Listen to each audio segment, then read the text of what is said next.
Como bien lo muestra el título, vamos a tratar de explicar cómo es que SeuroDrive plantea algunos proyectos de automatización que requieren el uso de un variador de frecuencia, un accionamiento y las técnicas o estrategias que nosotros tenemos para poder afrontar una aplicación. Es evidente de que existe para cada aplicación algún tipo de cálculo, algún tipo de software que nosotros los vamos a mencionar. El tema de la capacitación no es en este instante hacer cálculos, pero sí vamos a dar algunas referencias de qué es lo que nosotros utilizamos, pero nos vamos a centrar más sobre cómo es que nosotros pensamos, planteamos una aplicación para con esto poder utilizar los equipos que maneja la compañía SeuroDrive. Bien, nosotros como empresa eh, estamos presentes en más de 50 países y con alrededor de 79 a 80 plantas de ensamblaje, los que están llamados en la presentación como Drive Technology Center. Somos una empresa global con una fuerte presencia en América, en Europa, Asia y con cerca de 17.000 empleados en todo el mundo. Tenemos ya un poco más de 85 años en el mercado y un poco más de 20 en el Perú, afrontando todo tipo de máquina o proceso el cual se nos pide automatizar un movimiento.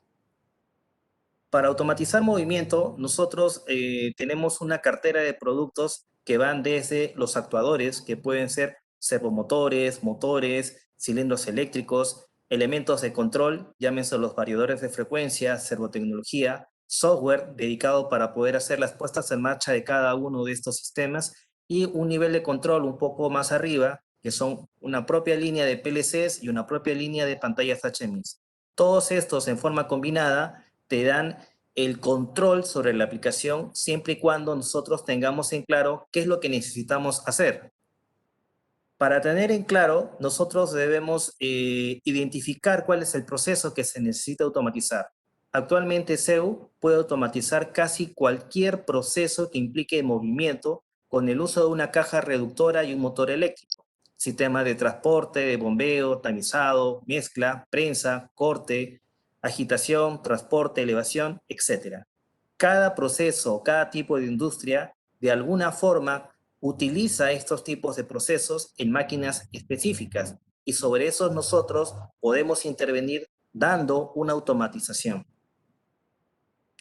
Para esto, nosotros debemos identificar cuándo debemos utilizar, llámese un motor, llámese un servomotor, una caja reductora. El motor es lo más conocido que se puede encontrar dentro de las industrias junto con las bombas. Normalmente es el que te representa casi el 80% o el 90% de la parte motriz que hacen que nuestras máquinas se muevan, los motores eléctricos. Estos motores eléctricos, según la aplicación, pueden estar trabajando desde cargas pequeñas hasta cargas muy grandes. Esas cargas muy grandes representan grandes inercias y es aquí donde exclusivamente el motor es el único elemento que nos puede ayudar a mover una carga de gran inercia conjuntamente con una caja reductora. Cuando el cálculo de la aplicación nos salga un valor de torque bastante elevado, por encima de 15 kilonewtons, ya no es posible dar una solución con servomotor o servorreductor. Entonces es ahí donde en forma exclusiva el motor eléctrico junto con la caja reductora es la única solución existente.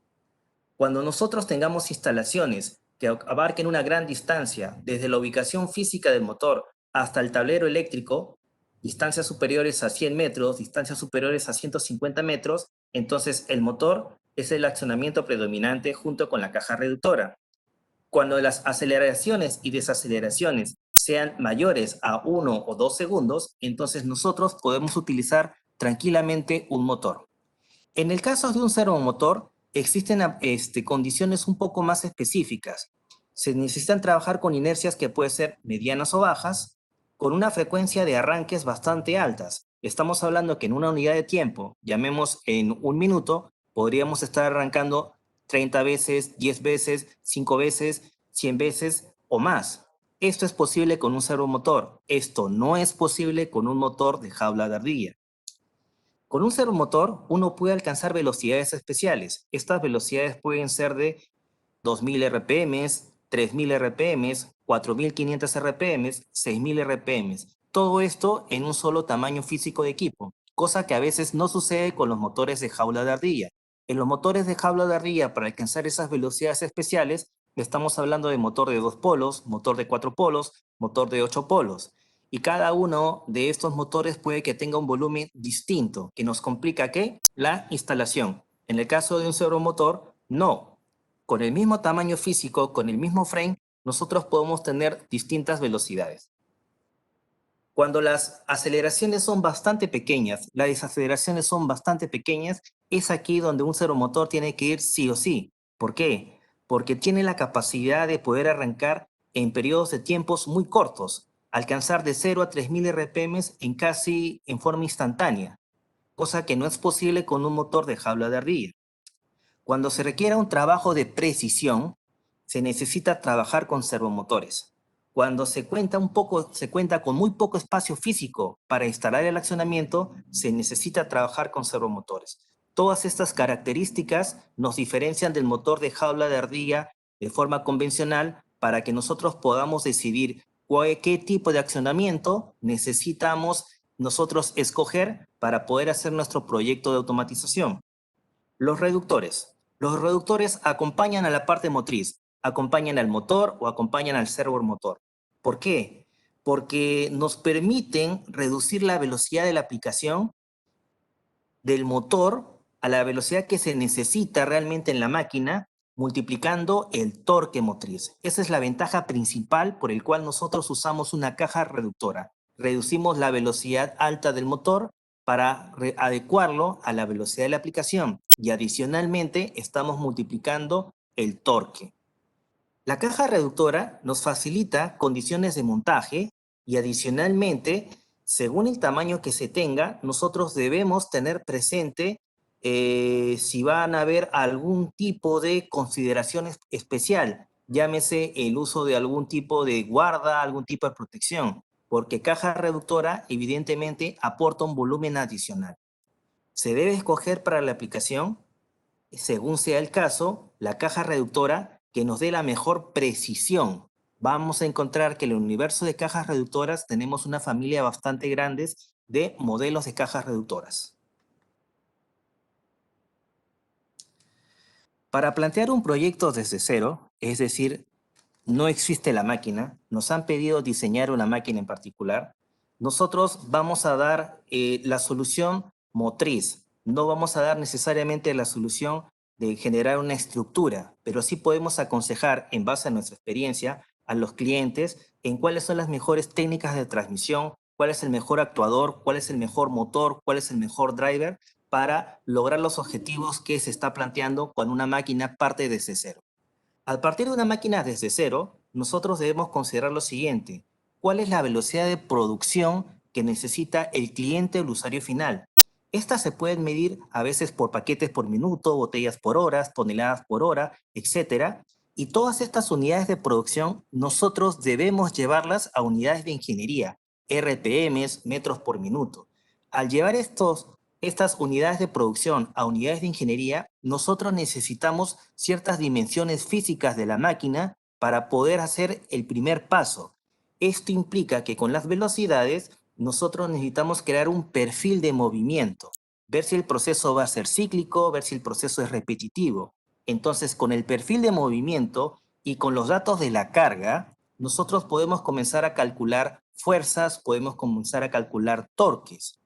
Los datos de la carga implican el peso físico del producto y también el peso de todos los elementos de transmisión que nosotros vamos a necesitar trasladar, que pueden ser cadenas, pueden ser fajas, pueden ser algún dispositivo que es el que transporta finalmente al producto de interés.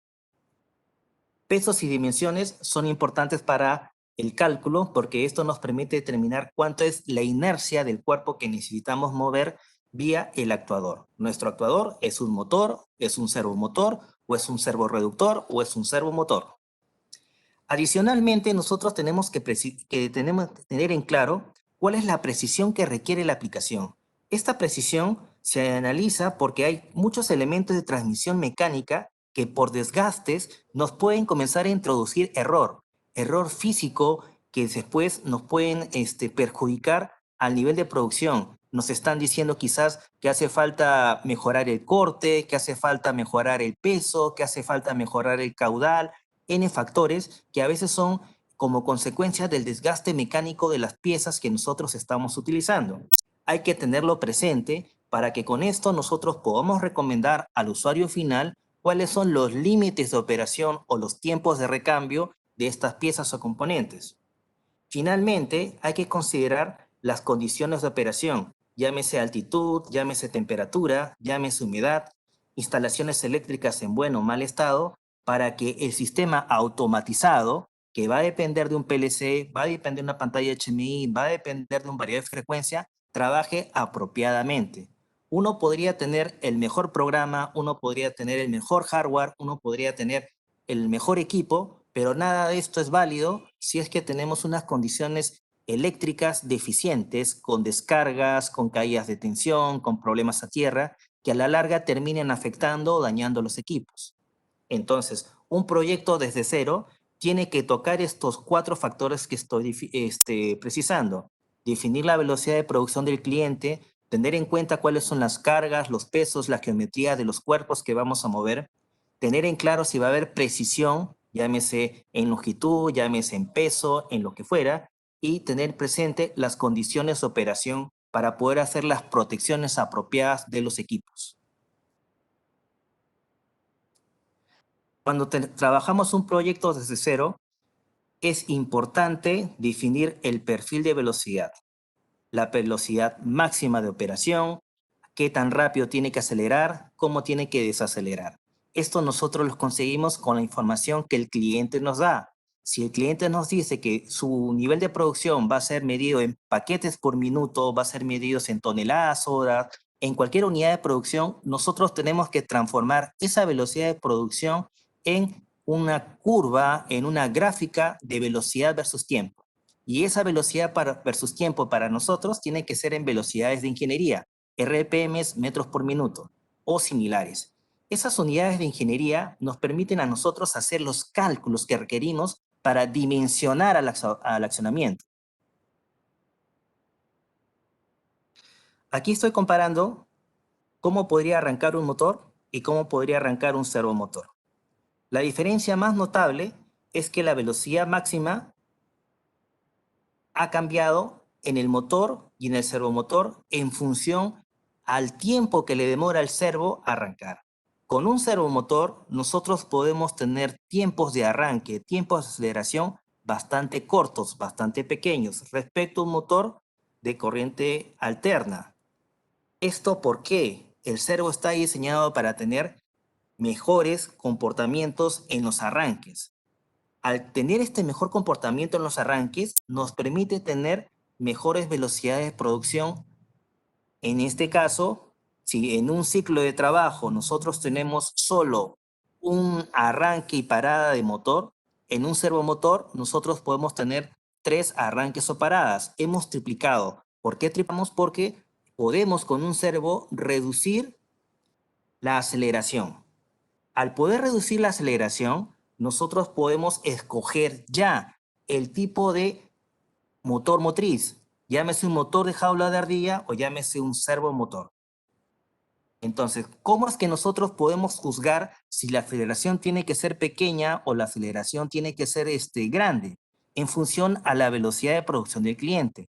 Si el cliente me dice que necesito hacer 10 paquetes por minuto, entonces cada ciclo de arranque me representa 6 segundos. 10 paquetes por minuto, 6 segundos cada ciclo. Cada paquete se tiene que formar, se tiene que hacer en esos 6 segundos. Por tanto, dentro del periodo de tiempo de 6 segundos, yo tengo que arrancar, llegar a una velocidad máxima y finalmente desacelerar. Y con esto repetir nuevamente el proceso. Entonces, ese dato del cliente de paquetes por minuto lo estamos comenzando a transformar en una unidad de ingeniería donde ya estamos definiendo una posible aceleración y vamos a después a definir que esa velocidad de producción, transformarla a una velocidad de ingeniería. ¿Utilizando qué? Dimensiones. El elemento motriz, llámese el motor, llámese el servo, llámese el servorreductor, tiene que estar acoplado a un mecanismo. Ese mecanismo puede ser una rueda, puede ser una polea. Y esa rueda o polea es la que finalmente tiene un diámetro. Con ese diámetro nosotros estamos transformando de alguna forma la longitud del paquete, la longitud del producto en revoluciones. Y esas revoluciones es lo que finalmente nosotros controlamos vía los controladores o variadores de frecuencia para los motores. Hay que tener presente que muchos de los factores del perfil de velocidad están bastante amarrados. Si nosotros queremos hacer que un cuerpo rote, que un cuerpo gire, a nosotros nos interesa la unidad física, la unidad de ingeniería llamada torque. El torque es una relación entre la fuerza y el radio de giro. La fuerza es la masa multiplicado por la aceleración. Por tanto, si en una aplicación nosotros vamos a necesitar consumir mayor aceleración, arrancar en forma más rápida, vamos a necesitar más fuerza. Más fuerza va a representar más torque. Al tener un sistema que represente tanto torque, nosotros necesitamos tener una caja reductora, un motor que pueda manifestar ese torque calculado. Por tanto, si nosotros aumentamos el torque, también va a aumentar la aceleración. Si la aceleración crece, el torque crece. Si la aceleración disminuye, la demanda de torque es menor. Mecánicamente hablando, el eje del actuador, el eje de salida del motor, el eje de salida de la caja reductora, nos aporta torque mecánico. Ese torque mecánico es el que permite el movimiento de la carga y de todas las piezas móviles que hacen que la carga se mueva. Pero para que ese torque se manifieste, hace falta una fuente de energía. Esa fuente de energía es el variador de frecuencia. El variador de frecuencia inyecta amperaje hacia el motor para que el motor manifieste el torque que requerimos para poder mover a la carga. Sin el amperaje suficiente, no vamos a poder mover a la carga. Entonces, aquí ya se están amarrando varias cosas. Número uno, con la velocidad de producción del cliente, nosotros armamos un perfil de velocidad. Con ese perfil de velocidad, nosotros determinamos cuánto va a ser la aceleración. Con la aceleración y las dimensiones físicas de la máquina que nosotros queremos accionar, podemos calcular las velocidades, las aceleraciones. Con las aceleraciones y las dimensiones físicas calculamos torque. Y con el torque nosotros estimamos cuánto es el amperaje que se requiere para poder mover a la carga. Con el amperaje que se requiere, nosotros finalmente tenemos el dimensionamiento del variador de frecuencia o del servodrive. Estoy tratando de resumir lo que les acabo de decir en esta lámina. Con velocidad y tiempo, nosotros vamos a calcular aceleración. Con la aceleración y la masa de todo lo que se va a mover, calculamos la fuerza. Con la fuerza y el radio de giro, nosotros encontramos un torque 1. Ese torque 1 es un factor que representa alrededor del 60 o 70% del todo el torque necesario que se requiere en la aplicación.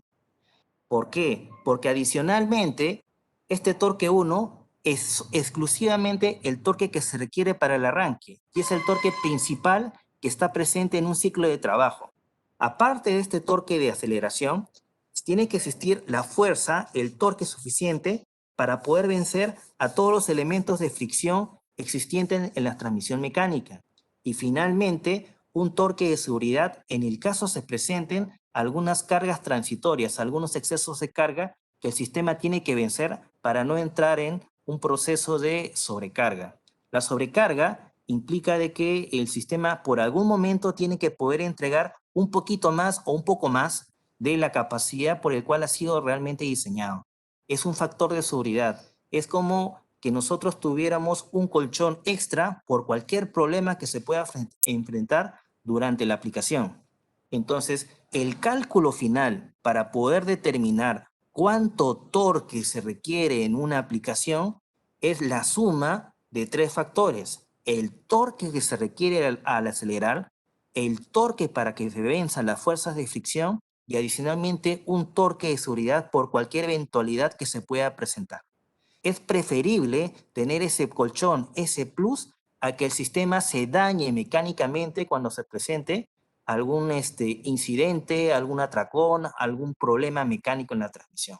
¿Uno puede llegar a controlar esos factores? Sí, uno puede llegar a controlar esos factores si es que los ha considerado al momento de configurar al variador de frecuencia, configurar el PLC o configurar el servo drive.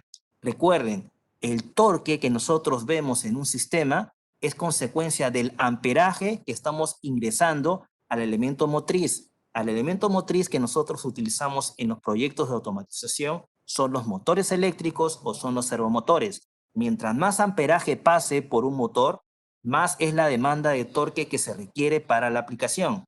La aplicación, mover a la carga, vencer a la fricción o algún elemento eventual que se pueda presentar, es lo que nos está haciendo de que el torque crezca o decrezca, crezca o decrezca en función a velocidad, en función a aceleración. Entonces, este panorama que estamos viendo es el resumen en cómo Eurodrive plantea sus proyectos de automatización cuando partimos desde cero. Necesitamos, en función a los datos del cliente, su velocidad de producción, determinar aceleraciones en un perfil de velocidad. Esas aceleraciones nos permiten, con el peso del producto, con el peso de la carga a mover, determinar la fuerza, y con un radio de giro, que es una situación física que nosotros podemos medir en una máquina o en un diseño, nosotros determinamos cuál es el torque principal. El torque principal es el torque que nos permite arrancar, partir de cero a la velocidad máxima de producción. Esa velocidad máxima de producción nosotros la podemos determinar con el perfil de movimiento que nos da la velocidad del cliente. El cliente nos habla paquetes por minuto, botellas por hora, toneladas hora, etcétera, y nosotros tenemos que retroceder todos esos datos, esas velocidades de producción, a velocidades de ingeniería, RPMs o metros por minuto. ¿Se retrocede con qué? Se retrocede con las mediciones de la máquina, de los radios, de las transmisiones que nosotros podemos ver en un proyecto desde cero o en una máquina existente. Entonces, esta forma rápida de hacer un cálculo te puede comenzar ya a darle una idea si vas a trabajar con un servomotor, o te puede dar una idea si vas a trabajar con un motor eléctrico con caja reductora. Porque con esto ya estás calculando cuánto sería el torque que se requiere para arrancar. Si nosotros no logramos arrancar, no logramos mover a la máquina, es que nuestro sistema está subdimensionado. Nos falta potencia, nos falta torque, nos falta capacidad para poder vencer la inercia de todo el cuerpo que nosotros necesitamos mover. Nosotros no solo movemos a la carga, no solo movemos al paquete, movemos un montón de piezas mecánicas intermedias. Y movemos una cadena, movemos un eje, movemos los engranajes de la caja reductora. Todas esas cositas suman. Y esas cosas que suman representan aproximadamente un valor. Y ese valor en forma combinada, al menos en los cálculos que nosotros hemos hecho y en las estimaciones, cerca del 60 al 70% de la demanda de torque. Bien. Ahora, ¿cómo es de que nuestros accionamientos, servos, motores, reductores, se van a acoplar a las máquinas? Va a depender mucho precisamente del tipo de aplicación. Pueden ser aplicaciones de movimiento rotacional o aplicaciones de movimiento de traslación, ya sean horizontales o verticales.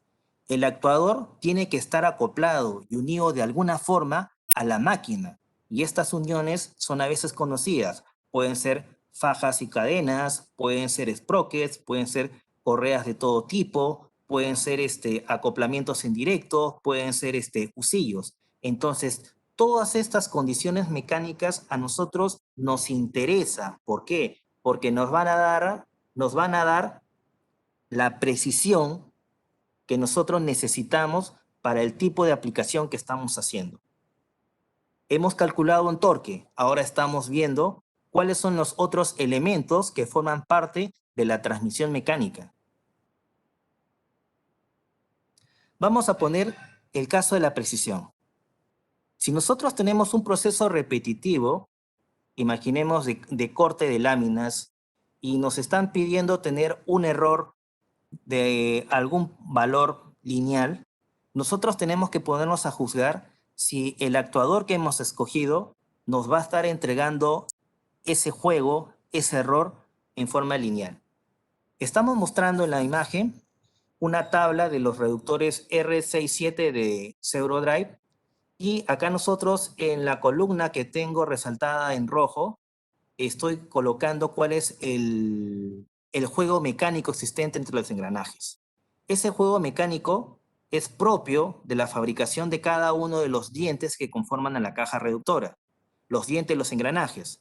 Por tanto, para determinados tamaños de cajas reductoras o para determinados índices de reducción, nosotros ya tenemos tabulado cuánto es el juego mecánico. Este juego está expresado en minutos sexagesimales. Esos minutos, en función al radio de giro que nosotros tenemos acoplado a la caja reductora, podrían transformarse en un valor bastante grande. Miremos el ejemplo.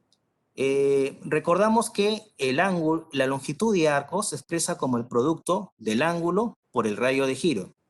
Si una caja reductora R67 con ratio 74-17 está acoplado a una rueda de 300 milímetros de radio, el juego mecánico sería aproximadamente 0.4 milímetros.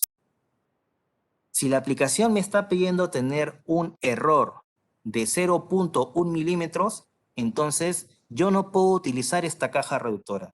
Necesito una caja reductora con un juego mecánico más pequeño.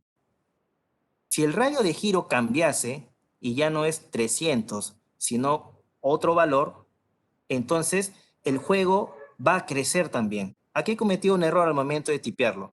El primer radio de la rueda, en vez de decir 300, debe haber sido 200, y el último radio debe haber sido 300. Conforme vaya creciendo el tamaño del radio de giro, va a crecer el error lineal que nosotros vamos a tener como consecuencia del juego mecánico de la caja reductora. Entonces, si esto existe en una caja reductora, también en los otros elementos, llámese husillos, llámese correas, llámese cadenas, también existe un error mecánico presente. A diferencia de una caja reductora, tanto la cadena como las correas o incluso los husillos van a sufrir un desgaste prematuro, y ese desgaste prematuro podría ser que se vaya acentuando en el tiempo y hacer de que ese error mecánico de la precisión también crezca con el paso del tiempo.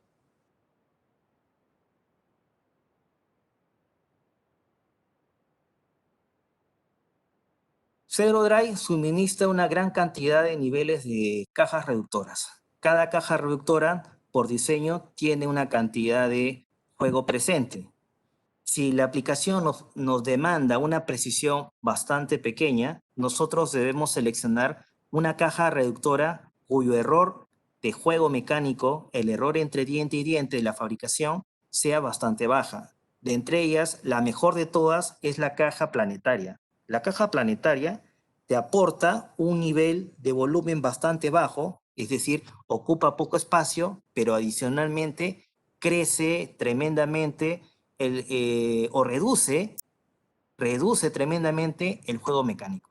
Al reducirse ese juego mecánico, nosotros podemos decir de que incluso el error es cercano a cero. Si antes teníamos 6 minutos hexagesimales de error, podríamos estar hablando de 1 o podríamos estar hablando de 0 minutos de error en una caja reductora planetaria.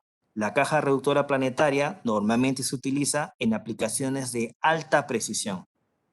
El problema es que conforme crezca la precisión, también va a tener que aumentar el costo de fabricación de la caja reductora. Entonces, hay un punto de equilibrio entre qué tan preciso se quiere una aplicación y qué tan fino tiene que ser el actuador que nosotros vamos a utilizar. Los otros elementos que les he mencionado, llámese correas, llámese cadenas, sprockets, acoples o cardanes, también van a tener un juego mecánico. Y sería bueno poder contar con una tabla de estos valores para saber exactamente cuál va a ser el error final en la precisión cuando hagamos posicionamiento, llámese circular o llámese lineal, utilizando los actuadores.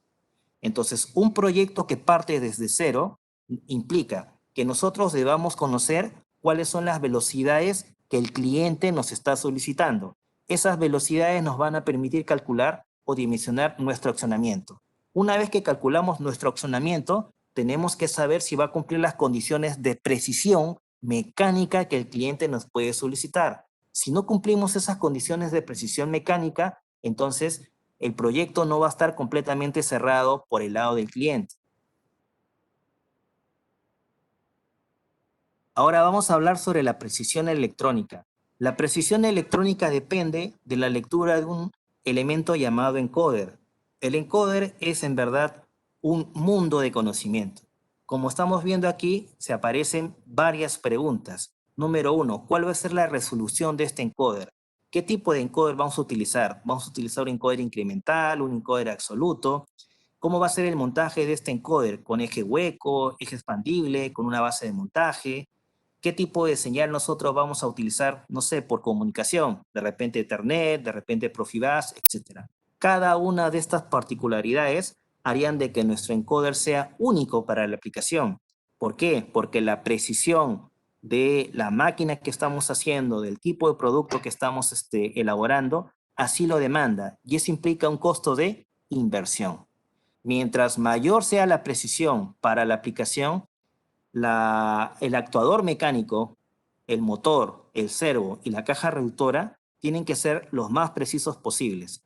Y entonces la caja reductora posiblemente tiene que tener un juego cercano a cero, que va a aumentar su valor de venta, y adicionalmente tiene que utilizar un encoder de alta resolución para poder justamente conseguir esa precisión electrónica.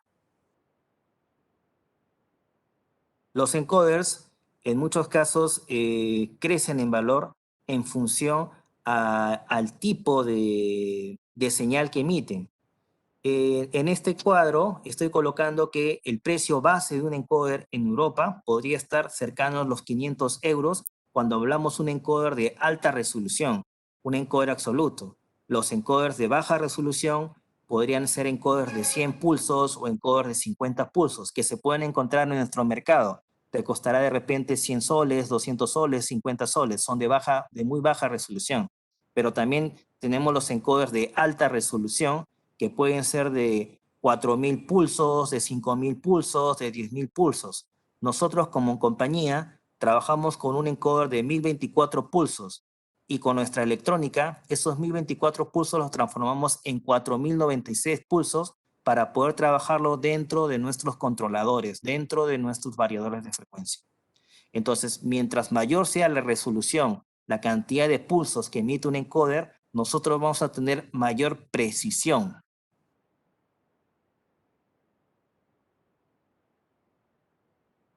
Bien, ahora, si nosotros vamos a modernizar una máquina que ya existe, es posible que esta máquina cuente con algún tipo de transmisión antigua, con un tipo de solución mecánica antigua, algún tipo de motor del pasado. Llamémosle un motor de corriente continua, un motor Dallinger, un motor hidráulico, etcétera, que en su momento fueron una solución. En su momento era la única tecnología que había para poder hacer esa máquina. Pero actualmente, con lo que ha avanzado la tecnología de accionamientos, motores, servomotores, encoders, variadores de frecuencia, se puede replicar, se puede copiar, se puede hacer nuevamente una máquina, rediseñar una máquina con lo que ya existe, con lo que ya tenemos.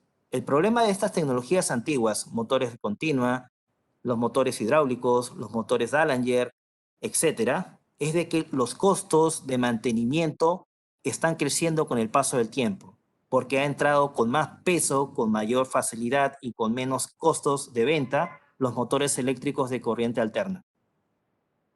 Y conjuntamente con un apropiado variador de frecuencia, se da una durabilidad a la maquinaria que nosotros queremos modificar. Por tanto, en una máquina existente, nosotros tenemos que también tener presente cuál es la velocidad de producción del cliente. Con esas velocidades de producción debemos consultarle al cliente. si va a cambiar, va a incrementar esa velocidad de producción. ¿Por qué? En muchos casos, cualquiera que hace una inversión quiere tener un plus adicional. Y ese plus adicional en muchas veces se representa en poder incrementar la velocidad de producción de su máquina. Se aprovecha la estructura mecánica de la máquina, se cambian los actuadores, se cambian los controladores, se cambian los sensores.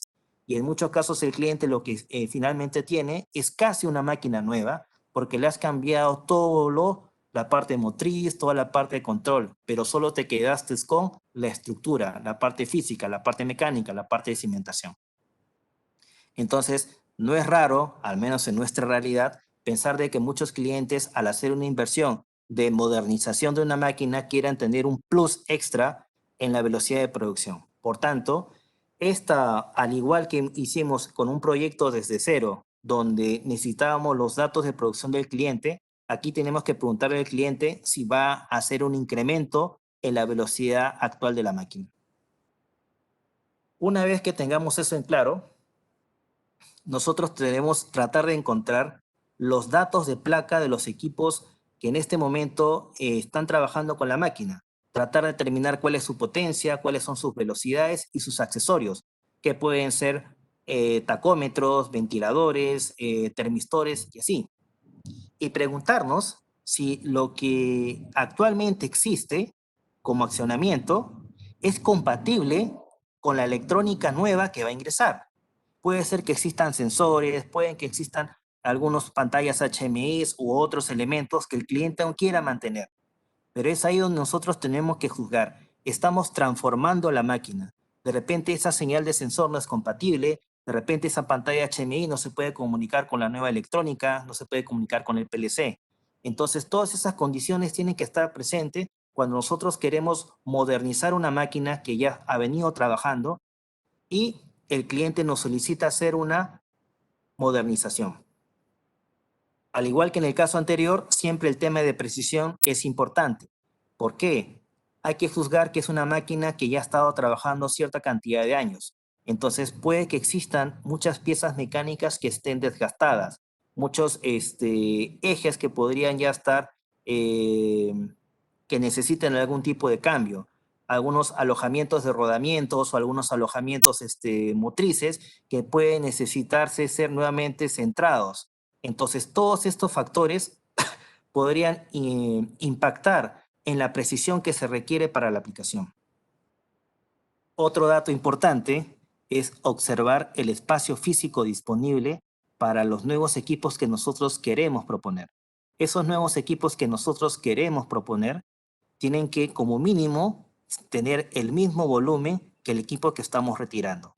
Si retiramos del pasado un motor grande, un motor voluminoso, no deberíamos estar colocando un motor que sea mucho más grande, un motor que sea mucho más voluminoso. No, debería ser al revés. Debería ser algo más pequeño o debería ser algo del mismo volumen.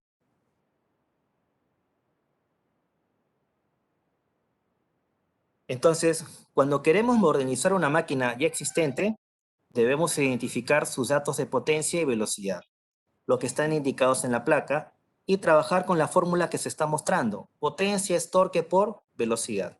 Entonces, nuevamente, el torque es el dato principal que nosotros necesitamos para poder dimensionar accionamientos. La caja reductora, el motor y el variador de frecuencia que va a inyectar el amperaje necesario para que se manifieste el torque que se requiere en la aplicación. Debemos verificar cuáles son las velocidades máximas que está alcanzando actualmente el proceso y preguntar al cliente si se necesita hacer un incremento de velocidad de producción. Verificamos cuáles son los accesorios que se utilizan, tacómetros, ventiladores, sensores, termistores, etcétera, y verificamos si existe una condición especial de operación. A veces muchos cometemos ese error e ignoramos la altitud donde va a trabajar el equipo, ignoramos la temperatura donde el equipo va a estar sometido, no sé, cerca de un horno, cerca de radiación solar, cerca de una zona donde está vibrando demasiado y terminamos entregar un equipo que sea bastante sensible a dañarse justamente a estas condiciones. Entonces, todos estos datos mecánicos nosotros debemos tenerlo presente al momento de modernizar una máquina. En los datos de control, nosotros tenemos que pensar ¿Cuál es el control dominante en la aplicación? ¿Es un control de velocidad? ¿Es un control de posición? ¿Es un control de torque? ¿Es un sincronismo? Nosotros tenemos que saber distinguir cuál de estas acciones de movimiento están presentes, son las dominantes, tal que el actuador y su variador de frecuencia, su controlador, tengan la capacidad de hacer el mismo trabajo. No podemos pensar que las aplicaciones son necesariamente de bajo valor, de bajo costo. No, las aplicaciones de por sí tienen un costo en función a la complejidad del proceso de la máquina. Esta complejidad de proceso de la máquina determina el costo de los equipos. Algo adicional que debemos identificar son las cantidades de entradas analógicas, digitales o las salidas para que el equipo nuevo que nosotros vamos a incorporar también pueda manipular esas entradas, ya sea en cantidad o en el tipo de señal. Debemos verificar con el operario cómo es que interactúa con el mando y el control de la máquina. Puede ser que el operario utilice 5 botones, que utilice un selector, que utilice un potenciómetro. Entonces, todas estas condiciones debemos tenerla presente para que el operario con la nueva máquina pueda adecuarse y activar su proceso con los nuevos equipos. Debemos comprobar si existe un PLC en la máquina existente. Si esta máquina dispone de un PLC, hay que consultar si este trabaja con un bus de comunicación o si este simplemente manipula a los actuadores con señales discretas, señales digitales o señales analógicas. En muchos casos es importante saber si ese PLC se cuenta con algún tipo de programa que nos sirva de respaldo para poder hacer la comunicación entre el equipo nuevo y el PLC existente. Finalmente, vamos a comenzar a ver algunas aplicaciones y qué es lo que se ha estado realizando. En esta imagen, nosotros estamos viendo un sistema que hacía empaques de galletas. Esta máquina de empaque de galletas trabajaba con un solo motor, la imagen que se encuentra en la izquierda, y vía unas transmisiones mecánicas, llámese por engranajes, llámese por correas, poleas, etcétera, hacía el movimiento en 4 ejes. Toda esta transmisión mecánica, este sincronismo mecánico, fue reemplazado por 4 accionamientos como se ve en la imagen de la mano derecha. Entonces, estos accionamientos de la imagen de la mano derecha están sincronizados. ¿Qué es lo que se ha logrado con esto? Reducir la cantidad de componentes físicos para hacer el mismo trabajo. En esta otra imagen es un sistema de traslación de carga donde hemos logrado reemplazar un motor hidráulico con un sistema eléctrico con un servorreductor. En esta otra imagen se ha reemplazado un motor de corriente continua por un servomotor. Fíjense acá, aquí que el tamaño físico del servomotor es mucho más pequeño que el de un motor de corriente continua. Al ser de un tamaño menor, ¿qué es lo que estamos logrando? Estamos reduciendo el volumen físico que demanda el elemento motriz.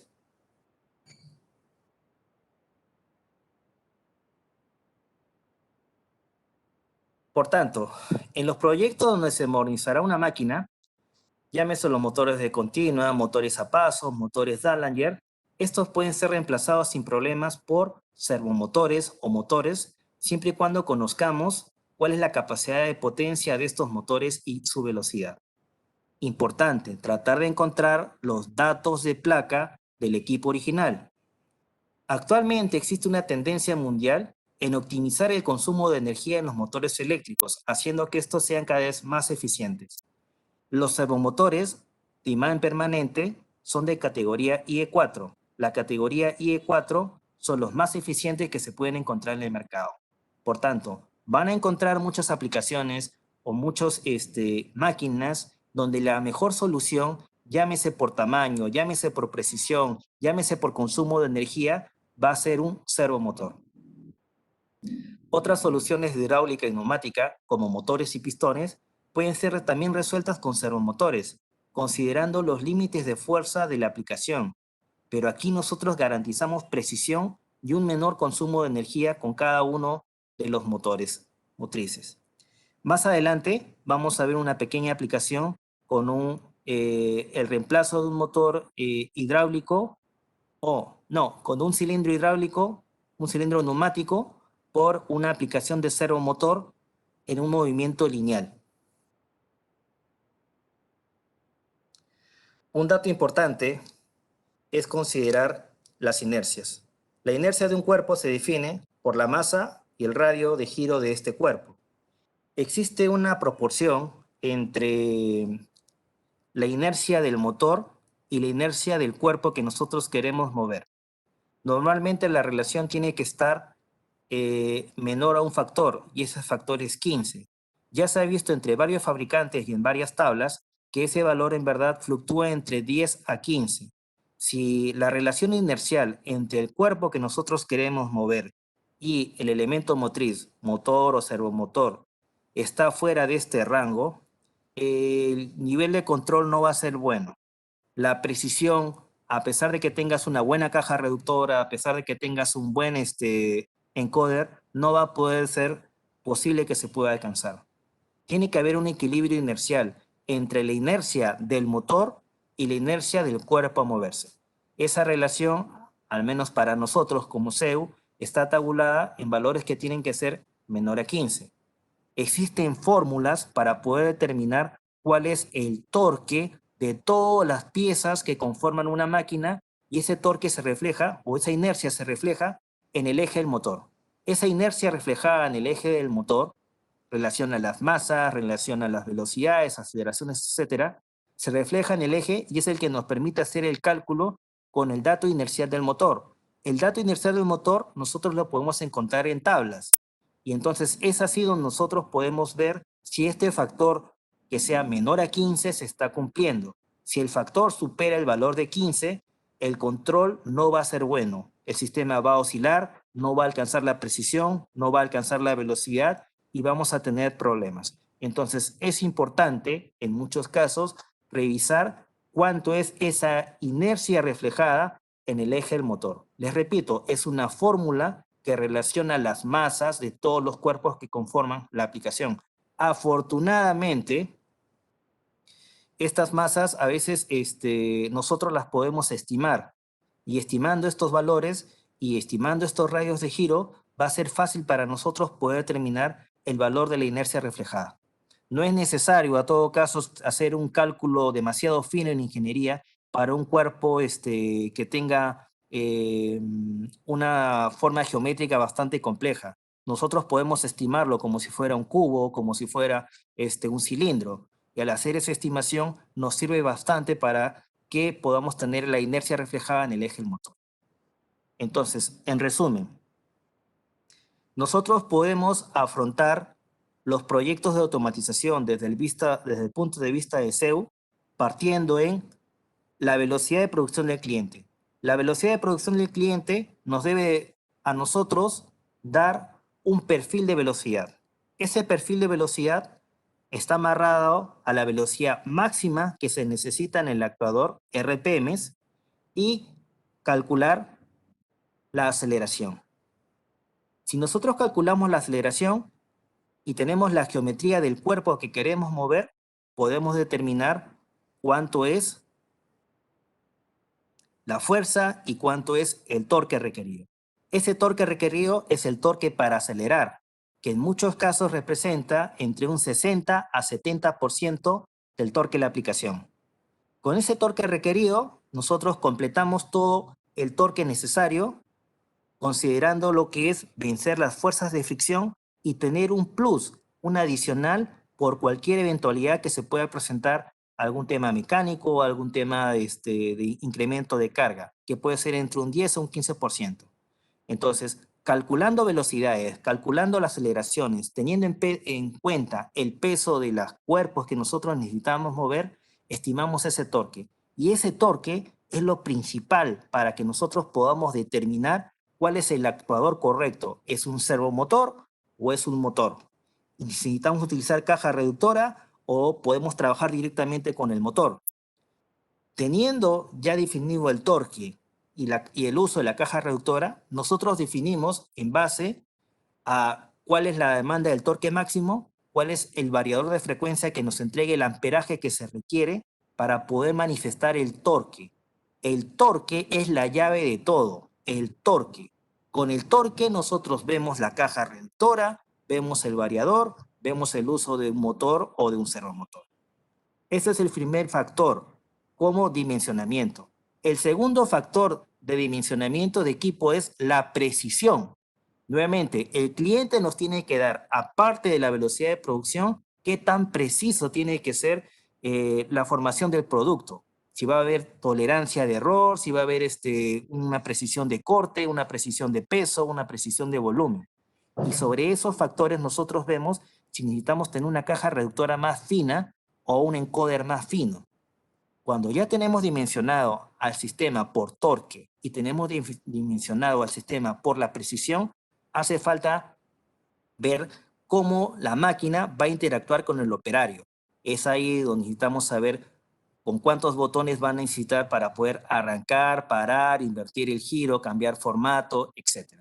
Y es ahí donde nosotros vamos a ver si necesitamos o no colocar un PLC, una pantalla HMI y cosas adicionales para nuestro proyecto de automatización. SeguroDrive basa sus cálculos de accionamientos en base a torque. El torque es la capacidad del elemento motriz para poder manifestar un giro. Si el giro se manifiesta, nosotros podemos decir que el sistema arrancó. Si no hay un giro, el sistema no ha arrancado y nuestro equipo está subdimensionado.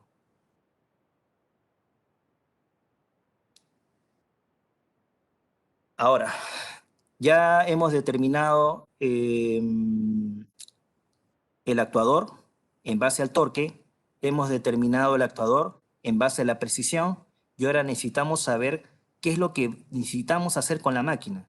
En muchos casos nosotros tenemos que activar muchos parámetros o activar un código o preparar o escribir un código para que se haga una secuencia de movimiento. Esa secuencia de movimiento de los motores, al menos para nosotros, ya está bastante claro en la observación de las máquinas. Muchos de estos pueden ser controles de velocidad, en el cual el motor tiene que alcanzar una velocidad de referencia y mantenerse en esta velocidad todo el tiempo necesario. Pero ese es el control más básico que existe en un motor. Controles más avanzados representan la cantidad de ejes motrices que uno necesite mover. Puedes estar controlando un motor, dos motores, tres motores o varios motores a la vez. En este video que vamos a ver, vamos a hablar sobre lo que es el control de posición. ¿Qué es el control de posición? Nosotros en el eje motriz nos interesa, en base a una referencia, alcanzar un ángulo, alcanzar una posición, alcanzar una distancia. Es un proceso repetitivo que cumple un ciclo. Se determina una referencia que puede ser angular, puede ser lineal. Esta referencia puede ser constante o puede ser variable o puede manejar recetas para distintos productos y es obligatorio en el control de posición siempre utilizar un encoder. Dentro de los elementos de control, llámese un variador, drive o PLC, existe una lógica de verificación. Si yo tengo que alcanzar una posición específica, el motor se va a mover hasta esa posición específica con una tolerancia de error de más o menos un porcentaje. Si por A o B el sistema, el mecanismo hace que el eje motriz se mueva un poco más o no alcance esa posición, entonces se va a activar una ventana de alerta. Esa ventana de alerta nos está indicando de que no se ha alcanzado la posición objetivo. En muchos casos, este problema se da por desgaste mecánico o por daño del encoder, por el cual la posición objetivo no se alcanza y no se logra la posición deseada. Veamos el video.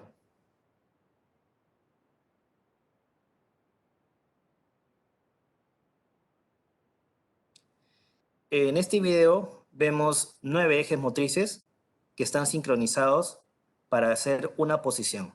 Las pelotitas se trasladan según la lógica que se ha creado.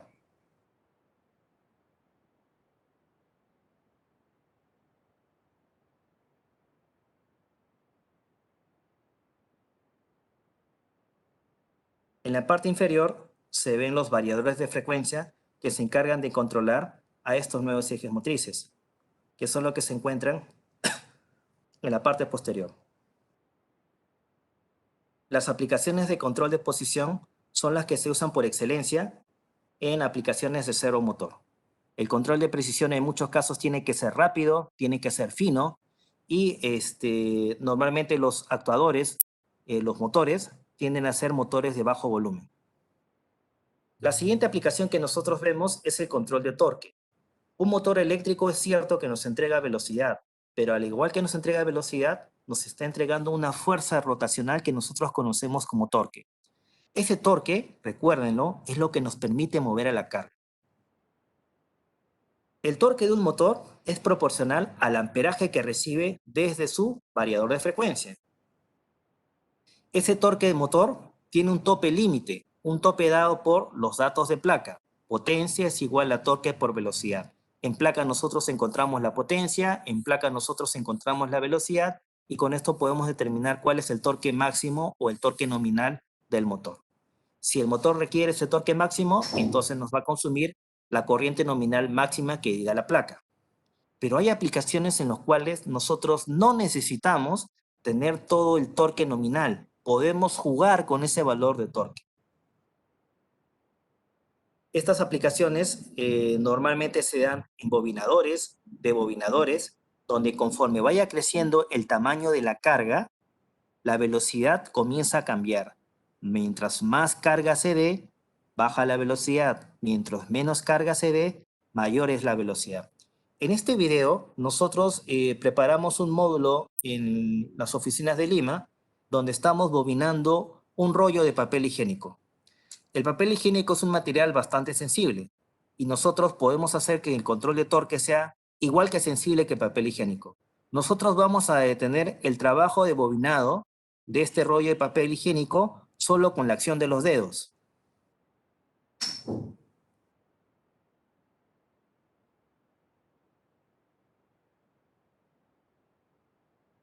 Ven que con el hecho de presionar los dedos, el elemento motriz, en este caso el servo, se está deteniendo. Esa es la sensibilidad que nosotros podemos hacer indirectamente con el valor de amperaje que representa la fricción de los dedos. La aplicación hace que nosotros leamos ese nivel de interrupción, ese nivel de aplicación, ese nivel de fricción que está ejerciendo los dedos. El variador de frecuencia lo lee y con esto determina que el motor se esté deteniendo. Es una forma, de cierta manera, para poder nosotros visualizar lo que es el control de torque. El torque es la fuerza rotacional. Entonces, si el motor estuviera en control de velocidad, el papel higiénico se hubiera roto. ¿Por qué? Porque la referencia, en este caso, no es una velocidad fija, sino un nivel de torque. Si ese torque que nosotros estamos viendo en la aplicación hubiera tenido un valor mayor, hubiera roto el papel higiénico. Pero en este caso no se está dando. No se rompe el papel higiénico porque estamos manifestando en el eje motriz de este módulo un torque bastante bajo, un amperaje bastante bajo. ¿Tenemos velocidad para bobinar? Sí. ¿La velocidad podía crecer? Sí. Pero nosotros le hemos dado sensibilidad al eje del motor para poder determinar algún elemento de fricción, en este caso la acción de los dedos, para detener el bobinado. Eso es control de torque. La siguiente aplicación, en muchos casos, es mal utilizada, diría yo. El sincronismo, es cierto, estamos trabajando con más de dos ejes motrices y existe desde una configuración simple de variadores de frecuencia en modo maestro-esclavo, donde se está compartiendo ya sea una señal analógica de referencia o se comparte por comunicación una referencia de velocidad. Pero no son los sincronismos más finos. El sincronismo más fino es el sincronismo angular, donde nosotros tenemos unos encoders que tienen que estar sincronizados, avanzando en forma igual o en forma semejante respecto a lo que nosotros queremos conseguir. Los ejes pueden tener una proporción de velocidad o pueden estar girando en sentidos contrarios, pero la relación angular tiene que mantenerse. El error angular dado por la lectura de los encoders tiene que ser bastante bajo para hablar de sincronismo. En CEU, el sincronismo angular se llama Ising. Es un programa que está contenido dentro de nuestra plataforma llamada Movie Tools para poder hacer trabajos de sincronismo donde existen etapas. Estas etapas implican un proceso de enganche, un proceso de desenganche y un proceso de offset para poder hacer correcciones al vuelo. Es decir, si por A o B la posición angular se está escapando en una cantidad de grados, entonces el esclavo del sincronismo tiene que poder subir o bajar la velocidad sin afectar el proceso para poder estar enganchado nuevamente en el sincronismo. Por lo general, las aplicaciones que están en sincronismo, en muchos casos, requieren el uso de resistencias de frenado. La resistencia de frenado es un accesorio que se usan en los variadores de frecuencia. Es un accesorio necesario. ¿Por qué?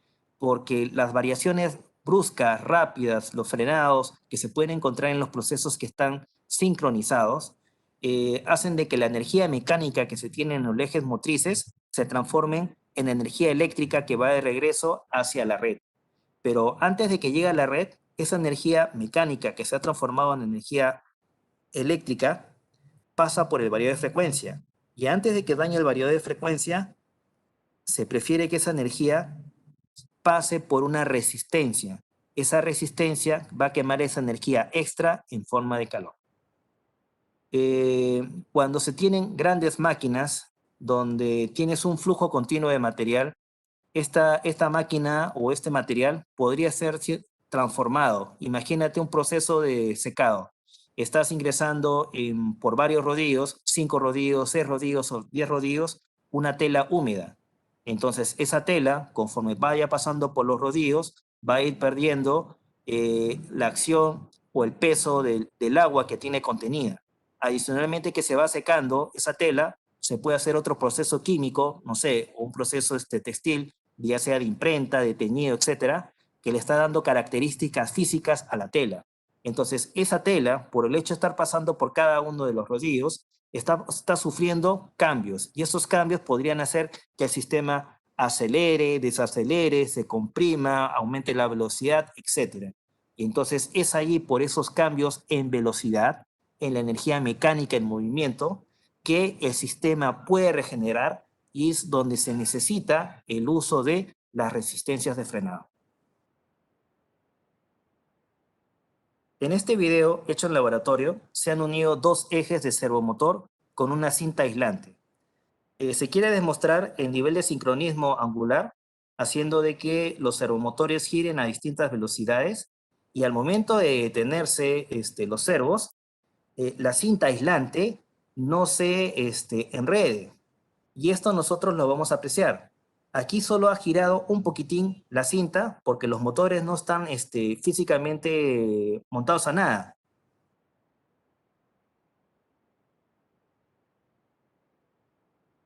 A pesar de que giran a la misma velocidad, no se está generando de que esta cinta aislante se desprenda o peor aún, se enrede. Con esto nosotros demostramos qué tan preciso es el sincronismo angular con el uso de encoders en estos servomotores. La siguiente aplicación es una aplicación bastante especial, llamada corta el vuelo. Es un caso particular del sincronismo. Nosotros podemos decir que existe un flujo continuo de material que debe ser cortado a determinadas longitudes. La velocidad lineal del material es leída por un encoder y debe sincronizarse la herramienta de corte, arrancando hasta alcanzar la velocidad lineal, dando la señal para que se ejecute el corte y regresando a una posición de inicio. Y nuevamente repetir el ciclo. Vamos a ver los videos de aplicación.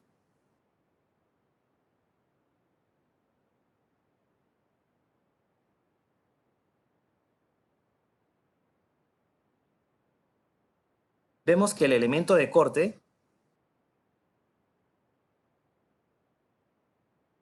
tiene un movimiento que se engancha, que alcanza la misma velocidad lineal que el producto que se quiere cortar. De alguna forma nosotros sabemos la velocidad lineal en la cual este producto está ingresando al elemento de corte y lo estamos leyendo vía un encoder. Ese encoder nos da un patrón de la velocidad lineal en el cual la cuchilla tiene que alcanzar.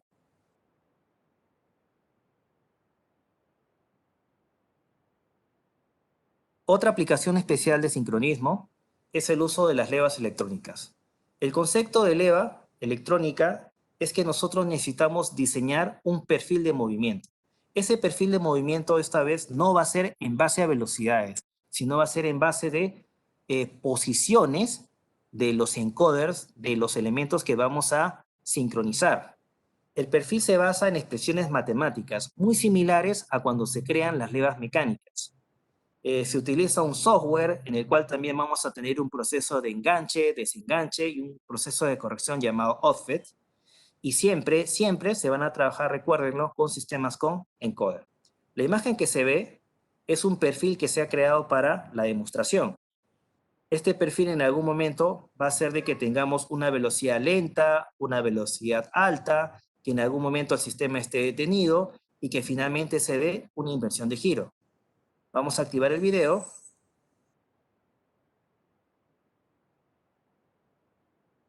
Y conforme crezca o avance la secuencia del perfil, vemos acá el efecto en el eje motriz. El eje motriz arranca, alcanza una velocidad, invierte el giro y así. Este es el trabajo típico de una leva mecánica que esta vez nosotros la hemos transformado en una leva electrónica. Se crean perfiles, se crean curvas matemáticas que hacen que determinen velocidades, aceleraciones, para dar el movimiento que nosotros necesitamos. Cuando tenemos controles más avanzados, nosotros podemos estar tocando ya lo que es aplicaciones de robótica. Las aplicaciones de robótica se basan en muchos casos, como se ha hecho en las levas electrónicas, en generar trayectorias. Mientras que en la leva electrónica nosotros hacemos un perfil de movimiento en base a posiciones, en los robots cartesianos o robots de cualquier otro tipo, nosotros generamos trayectorias. Es otra forma de decir perfil de movimiento. Trayectoria, perfil de movimiento. Trayectoria, perfil de movimiento. ¿Perfil de movimiento de qué? Perfil de movimiento de la herramienta que va a transportar la carga que nosotros requerimos. Las aplicaciones más sencillas son las aplicaciones tipo pórtico, en el cual nosotros manipulamos más de un eje motriz en un sistema cartesiano, ya sea X, Y o Z. Las posiciones que nosotros necesitamos alcanzar están dentro de un área de trabajo. Esa área de trabajo está definida por la geometría del pórtico, por la geometría del robot, por la geometría de nuestra estructura. Nosotros entonces podemos, si mecánicamente se permite, abarcar cualquier posición dentro de esa área de trabajo.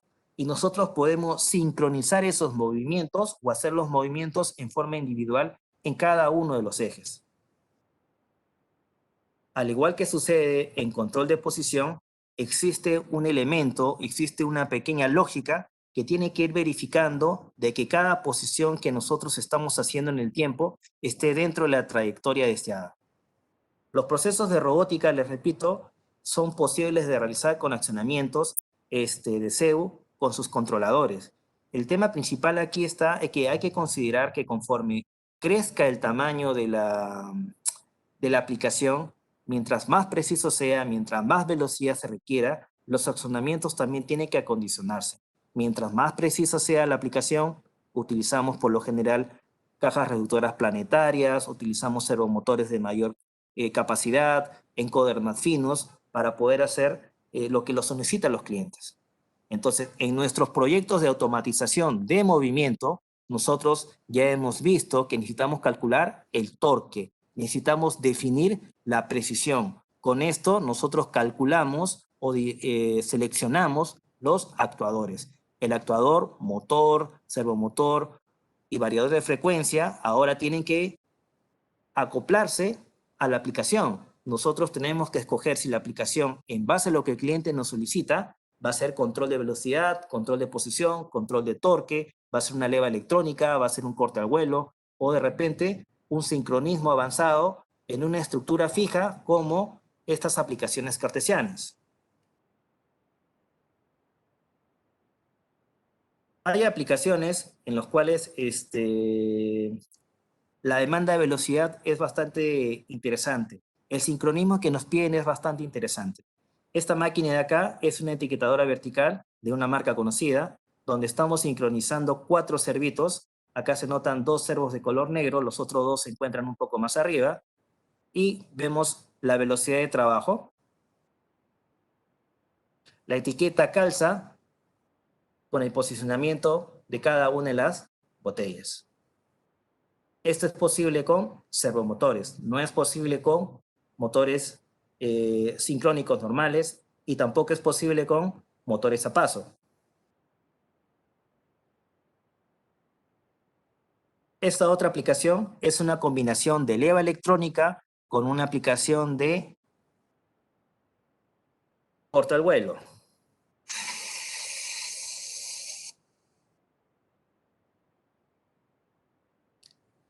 Existe un flujo continuo de material cuya velocidad lineal está siendo leído por un encoder. Acá existe una herramienta de corte que está siguiendo un perfil. Este perfil es una leva. Acá nosotros estamos viendo el proceso vía una de nuestras pantallas HMI y el control se está dando vía 2 variadores de frecuencia. Un variador de frecuencia encargado de la faja transportadora que lleva el producto y otro variador de frecuencia que controla el servomotor que hace la rutina de la leva electrónica y de corte al vuelo. Esta aplicación es una máquina de termoempaque donde nosotros estamos recibiendo un producto, en este caso botellas. Nosotros acá hicimos un upgrade donde hemos reemplazado motores de corriente alterna por servomotores para poder sincronizar una bolsa, un fill, que va a agrupar un grupo de botellas antes que ingrese a un horno para generar un empaque.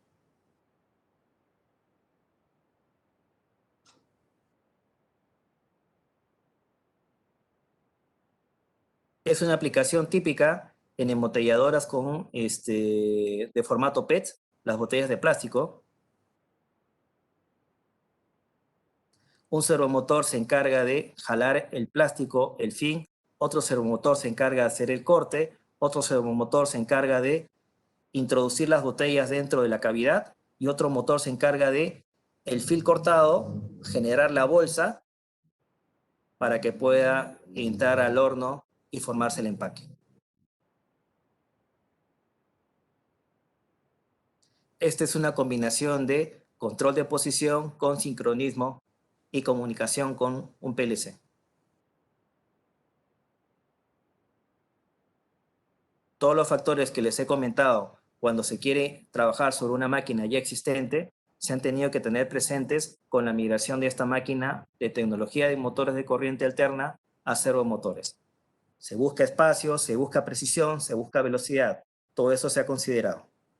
Adicionalmente, del dimensionamiento mecánico del torque, los motores de corriente alterna o de corriente continua o los motores hidráulicos tienen una potencia, tienen una velocidad, por tanto se puede calcular su torque.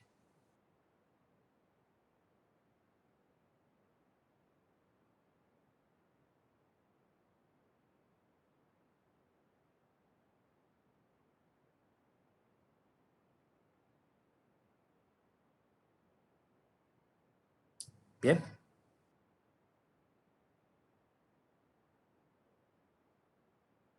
La imagen que ven representa una adaptación para hacer un movimiento lineal. Nosotros tenemos un servomotor acoplado en la mano derecha y a su mano izquierda tenemos un vástago. La unión entre el servomotor y el vástago nos reemplazarían o simularían el trabajo de un pistón neumático o hidráulico. Vamos a arrancar el video.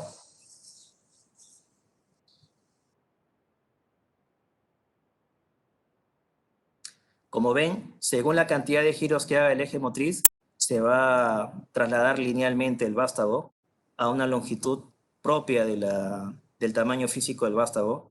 Acá, a diferencia de las aplicaciones con pistones neumáticos o hidráulicos, es que tenemos precisión, cosa que a veces es muy difícil de conseguir en la neumática porque podemos tener fugas de aire o podemos tener algún problema con tuberías o con algún elemento de control. En cambio, en un servomotor solo tienes un elemento que es el encoder que te define la precisión. Entonces, esta es una alternativa que se utiliza bastante en Europa y se han hecho aplicaciones acá en Perú, donde se han reemplazado motores o sistemas de pistones neumáticos hidráulicos por motores eléctricos tipo servo con esta adaptación. Una aplicación que les estoy mostrando en esta imagen es una empresa minera donde estamos trasladando un producto de una cadena de transferencia a otra cadena de transferencia.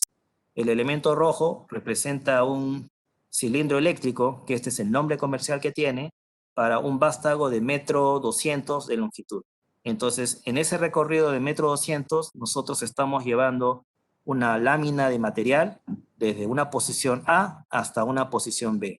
Antes, ese traslado se hacía bajo cadenas y esas cadenas a veces no hacían de que el producto calce en la posición correcta entre una cadena y otra cadena.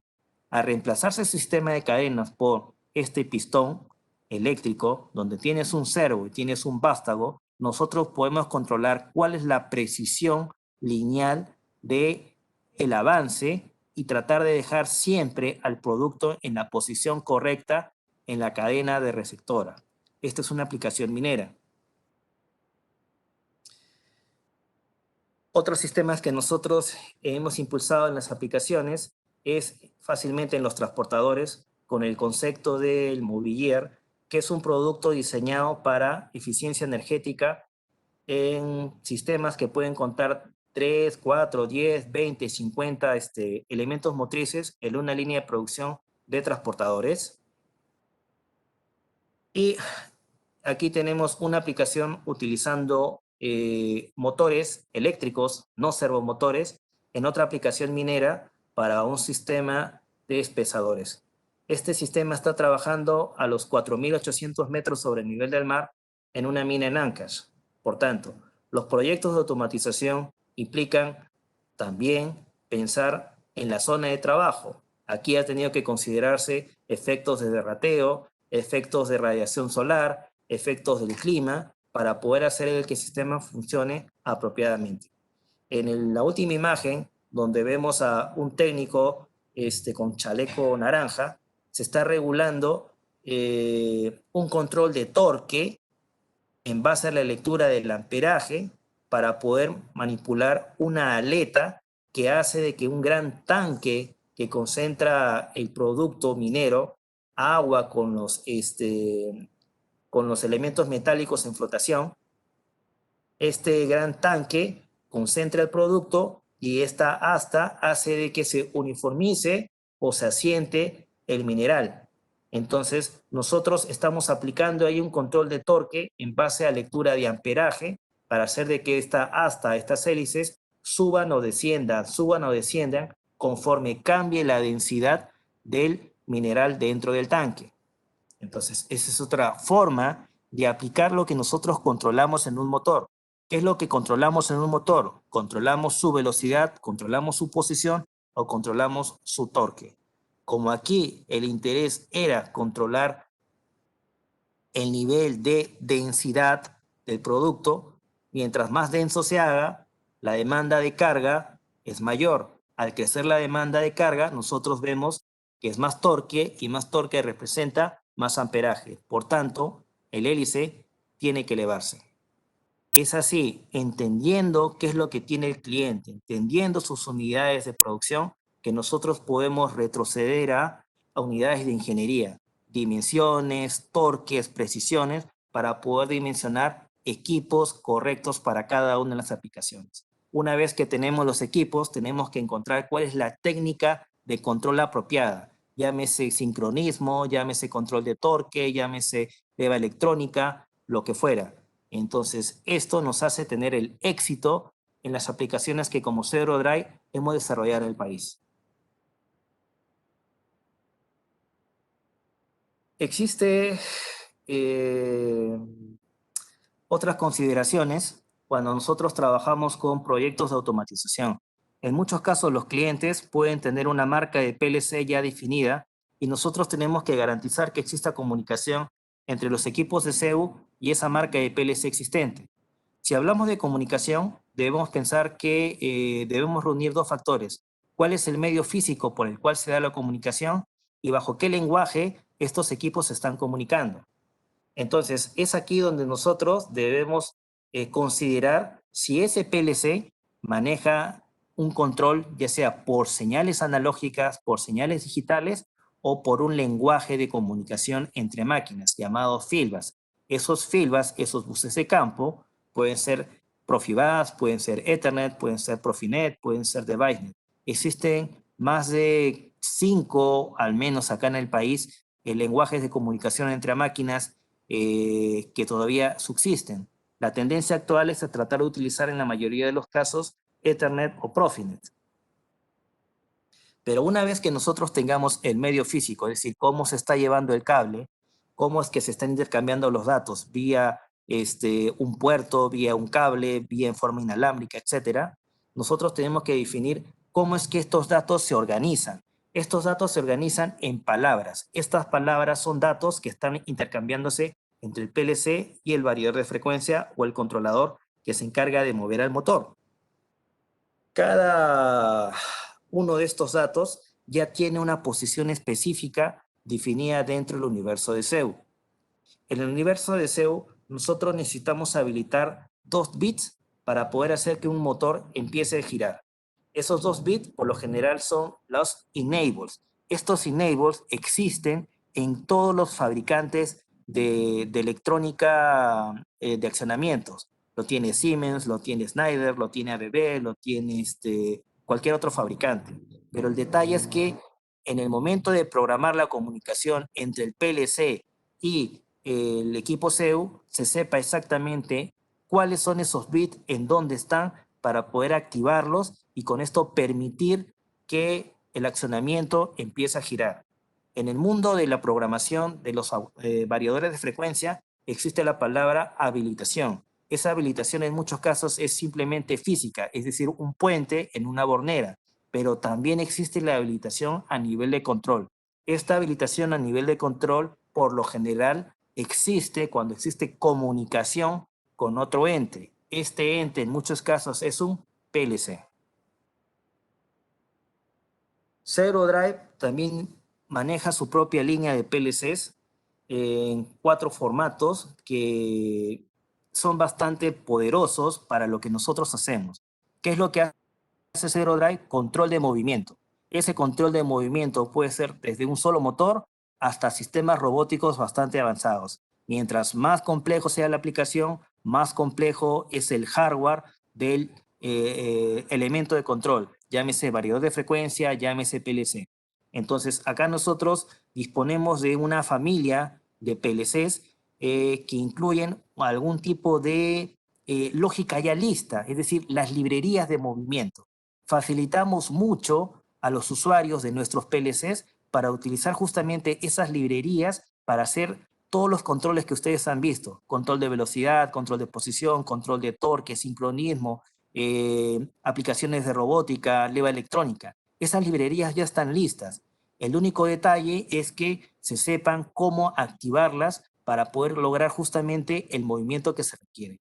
La forma de programar el PLC de CEU es idéntica a la que existe en las otras marcas comerciales. Se maneja también ladder, se manejan lenguaje de bloques, se manejan lenguaje de instrucciones, etc.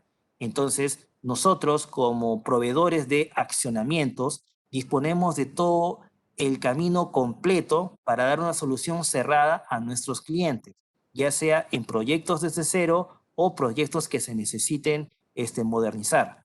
Tenemos los PLCs Vamos a ver una pequeña aplicación con un PLC en un robot paralelo o robot araña. Esta es una demostración en feria.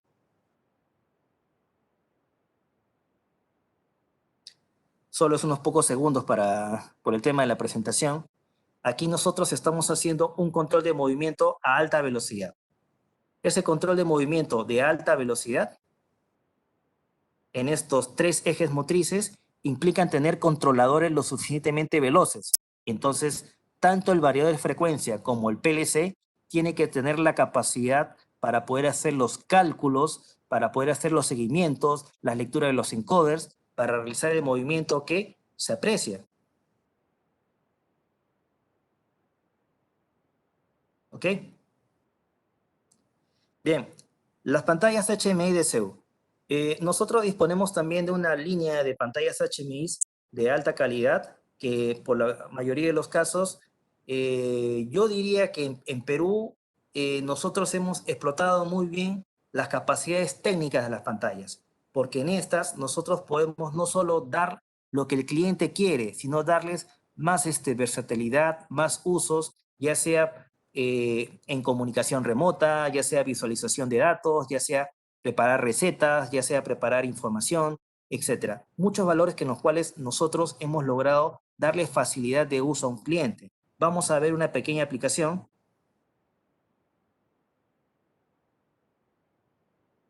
en un sistema de dosificación para yogur, donde se han definido estados de operación, recetas de trabajo, alarmas, datos de proceso, y acceder a la memoria interna de cada uno de nuestros variadores.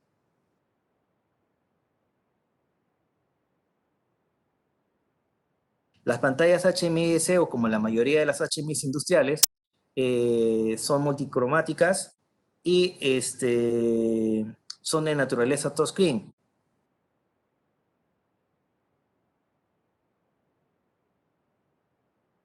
Se pueden generar las recetas y estas se van a ir cargando en memoria.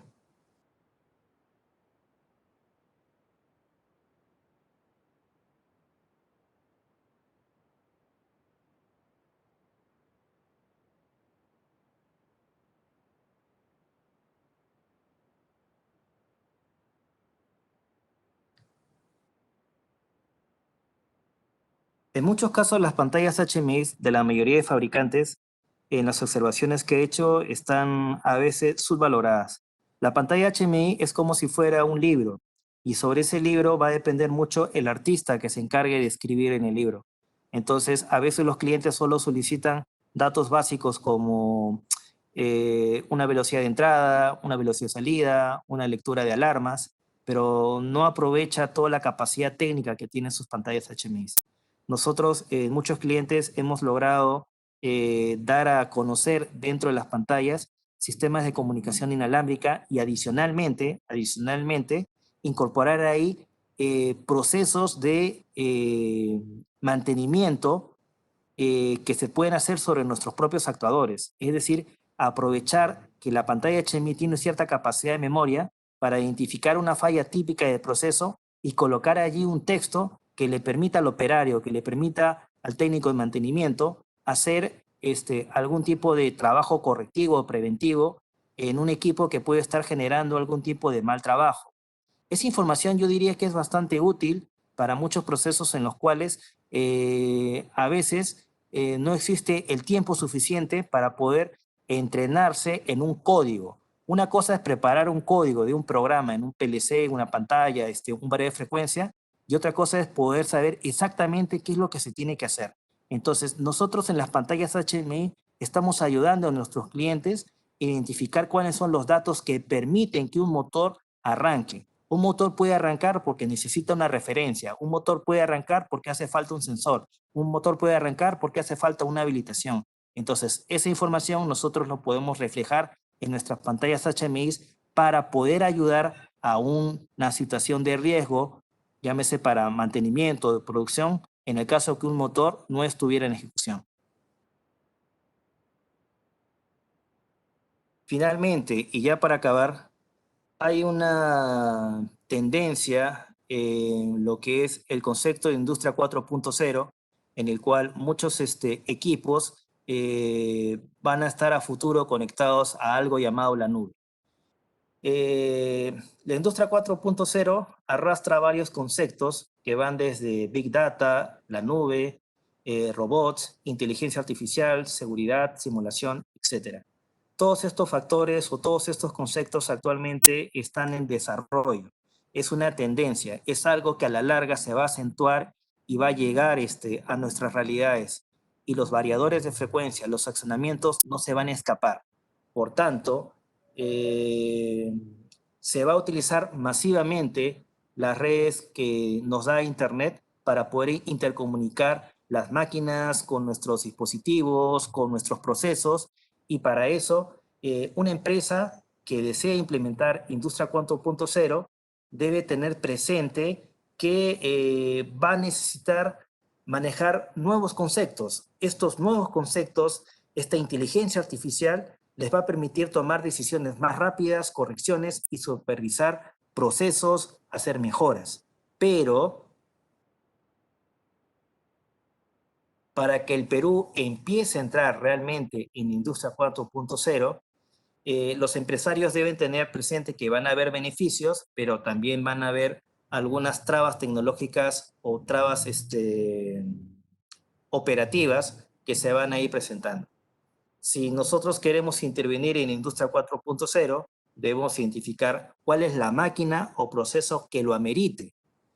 Si esa máquina amerita una transformación en Industria 4.0, si es una máquina, esta máquina se va a volver a un nivel mecatrónico para poder recolectar datos y esos datos ser enviados a la nube.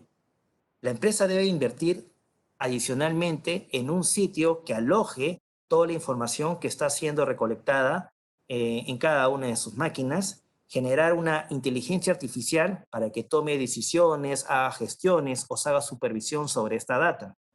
Las empresas y los centros de formación como institutos, universidades, deben estar ya preparando a su personal técnico para coexistir con esta nueva realidad. En cierta forma, en el uso cotidiano, nosotros tenemos algo que puede ser nuestros smartphones, que nos acercan un poco a Industria 4.0. Vía nuestros smartphones o nuestros dispositivos inteligentes, nosotros podemos de repente programar, hacer pedidos, hacer pagos, etc. Bajo ese mismo concepto, esto va a ingresar próximamente, o si es que ya nos está realizando en las industrias para las máquinas.